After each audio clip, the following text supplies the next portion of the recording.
This is a video showing how to plot a purely mathematical function within SPARKvue. In order to have the inputs for the function, I need to have at least one sensor connected to SPARKvue. I'm going to do that by selecting the onboard microphone and selecting sound intensity. It's helpful to have a sensor that can collect data quickly so that we can plot the data quickly. So once I have the plot up here, I'm going to click on the cross tools down below and select calculated data.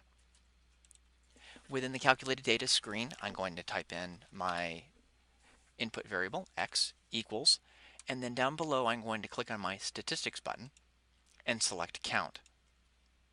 For the argument of this, I will select on measurements, go down to the measurement that I wish to use as the count. So this will output a series of integers from 1 up after I start collecting data. If I wish to start to the left of 0, I can subtract off a value here.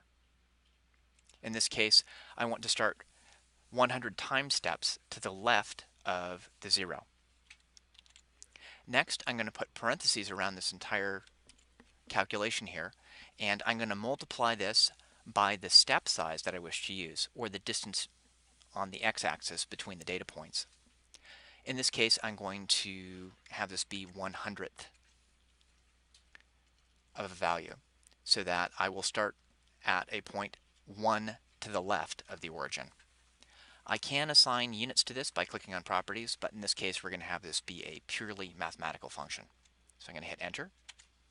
Next, I'm going to type in the function that I wish to plot. And I will select my input variable by going to measurements, selecting user entered, and then selecting my x value here. Then I can build my function around this. In this case, I'm simply going to square this value. Once I've completed the calculation there, I can again assign properties and give it units if I wish. In this case, it will be purely mathematical. Hit enter and click on done and OK. Now I'm going to change the setup of the graph. On the vertical axis, I'm going to select the calculation that I've just created.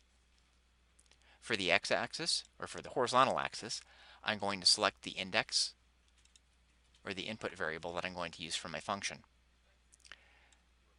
I'm now going to center this, and it's helpful to increase the sampling rate here, because if you have a low sampling rate, it's going to take a long time to draw your function.